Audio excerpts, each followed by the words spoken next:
वृंदावन से 13 किलोमीटर की दूरी पर एक गांव है। वहां एक बच्ची रहती थी। ये अभी कलयुग की घटना है, यही कोई 40-45 साल की। उसका नाम था उषा। उषा का जन्म वृंदावन के नजदीक हुआ, विवाह मेरठ में हुआ। वृंदावन के पास उसकी मां रहती थी। मां बड़ी भक्तनी थी, क्योंकि मां को कोई जब संतान नहीं थी तो लगभग 1944 के बाद वो वृंदावन जाना प्रारंभ कर दी। उस वक्त उसका जन्म हुआ था, उषा की मां का। किसी ने कहा कि एक काम करो, वृंदावन जाओ, वृंदावन में बांके बिहारी से जो भी मांगते हैं मिल जाता है। आहा। उषा की मां का नाम था गायत्री। क्या नाम था? बिल्कुल सत्य घटना सुना रहे हैं। गायत्री एक दिन अपनी सखियों के साथ, बहुत दिन हो गए कोई संतान नहीं हुई, वृंदावन गई। किसी ने कहा तो भगवान बड़े दयालु हैं, अगर उन्होंने चाहा तो तेरा वंश बांके बिहारी की कृपा से ही चल जाएगा। सखियों के साथ में कीर्तन गाते हुए गायत्री चली जाती। एक दिन अमावस्या के दिन भीड़ बहुत थी, बांके बिहारी में घुस गई, प्रवेश हुई। भीड़ बहुत, आंखों में नैनों में आंसू, हाथ में फूलों की माला। बुरा न मानना, बन जाते हैं लाखों रिश्ते, जब पैसा पास होता है टूट जाता वो रिश्ता गरीबी में जो सबसे खास होता है। गरीब घराने की महिला रोती ही हाथ में फूल माला लेकर के ठाकुर जी के चरणों में गई। एक गोसाई जी मिल गए। पंडित जी कहां जा रही हो? दर्शन करना है। रो क्यों नहीं? पुराना जमाना है। गोसाई जी क्या बताएं, भगवान की कृपा से 2 वक्त की रोटी तो मिल जाती है, पर सब लोग हमें चिढ़ाते हैं क्योंकि हमारे कोई संतान नहीं है। पड़ोसन हमें रोज गाली देती है। कभी कभी तो जमुना जी में कूद के मरने का जी करता है। अब तो हम अंतिम बार आए हैं, लगता है अब हम दोबारा कभी बांके बिहारी के दर्शन नहीं कर पाएंगे। गोसाई जी, अगर हमारा वंश नहीं चला, अब हम बांके बिहारी को अपना मुंह नहीं दिखाएंगे, इनको भी तो बुरा लगता होगा। ऐसा कहकर उसने फूल माला चरणों में चढ़ा दी। गोसाई जी ने हाथ पकड़ा, चबूतरे पे चढ़ा दिया। इधर आओ। चबूतरे पर चढ़ाकर दरवाजे के पास में हाथ रखवाया, ठाकुर जी की तरफ देखा, कृपा कर देना, बहुत दुखियारी है। एक ठाकुर जी की गले की माला गायत्री के गले में डाल दी। ये बेचारी घर आ गई। आहा, नैनों में आंसू। कई दिन बीत गए।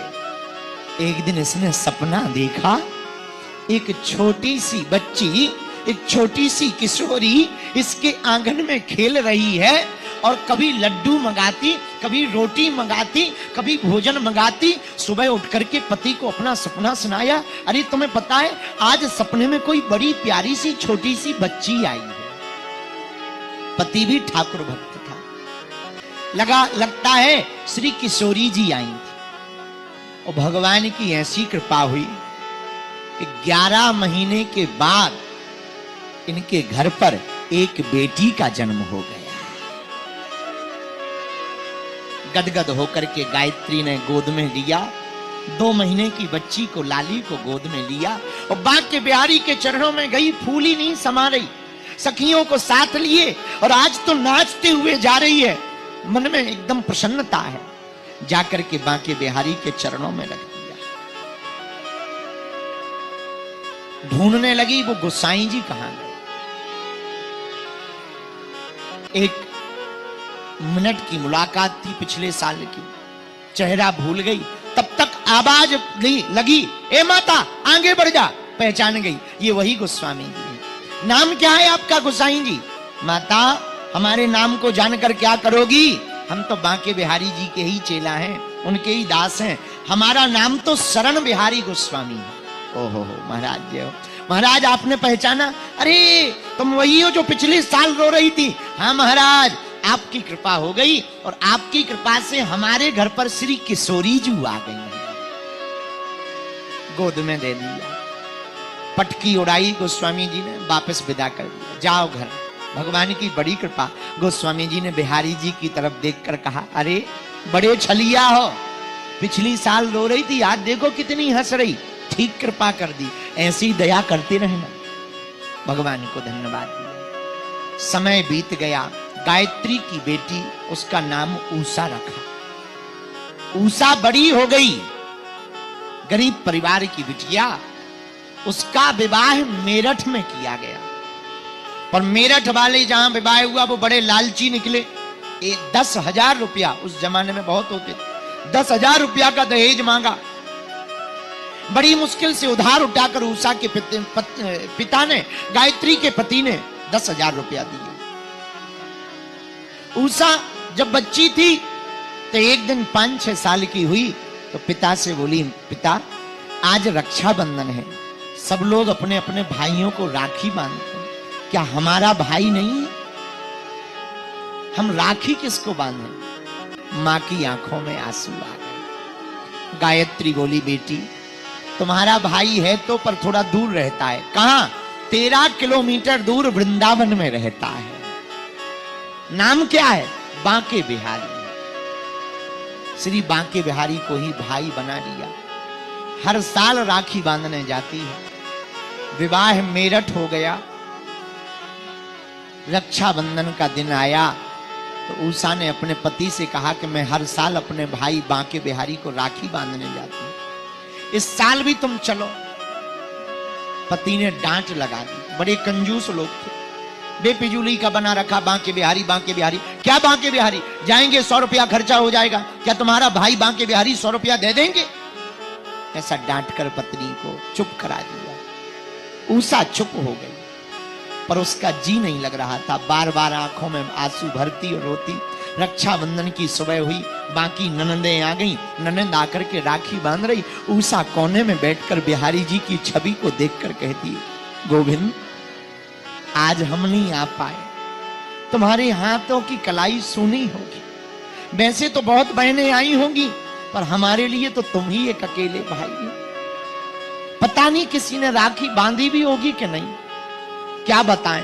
हमें आना तो था, पर हमारे पति बहुत विचित्र हैं, हम आ नहीं सकते, हमको क्षमा कर दो गोविंद। इतना कहकर के वो फूट फूट करके रोने लगी। कुछ भोजन नहीं किया। उसका नियम था जब तक राखी ना बांध ले बांके बिहारी को तब तक कुछ खाती नहीं। आज 4 बज गए शाम के, भोजन नहीं किया। नंदों की सेवा करती, चाय बनाती, नंदों के नंदें बैठी, अटखेलियां हो रही, हंसी उड़ा रही, सब बातें चल रही। इसका दिल तो बार बार बांके बिहारी की तरफ जाती। इतने में क्या देखा, बाकी लोग काम में व्यस्त हो गए। उसी समय एक 16-17 साल का सुंदर सा बालक भागा भागा सांवला सा आया।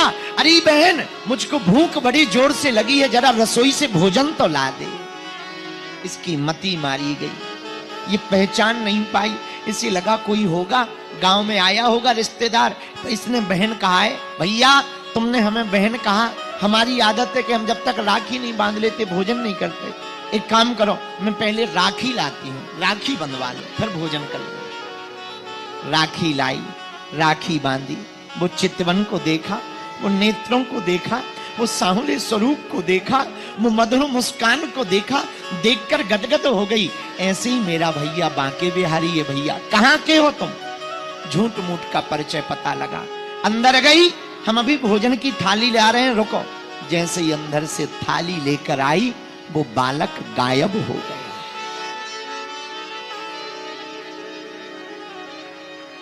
सत्य घटना बता रहे। पूरे घर में देख मारा, घर के बाहर उसका ससुर बैठा था। उससे पूछा कोई बालक यहां से निकला?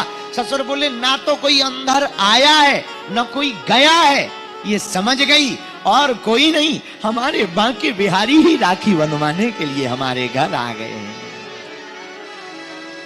हमारे ठाकुर जी ही हमारे घर आ गए, हमारे गोविंद ही हमारे घर आ गए, हमारे माधव ही हमारे घर आ गए। नाचती हुई खिलखिला गई कि धन्य है भैया, तुमने अपने भाई होने का फर्ज निभाया। मैं भी वचन देती हूं, अब चाहे प्राण चले जाएं, बहन होने का वचन मैं भी निभाऊंगी। उसी दिन से घर को छोड़कर वृंदावन आ गई। बैरागन हो गई, नाम पड़ गया मां ऊषा। उस दिन से वृंदावन में आकर के बांके बिहारी की बावरी हो गई। मेरे प्रिय सज्जनों, इस सत्य घटना को सुनाकर हम ये कहना चाहते, भगवान कहां? जहां भक्त की हां, आज भी भगवान मिल सकता है। तुम अगर तन को चमकाने की जगह मन को चमकाओगे तो गोविंद प्रकट हो जाएगा।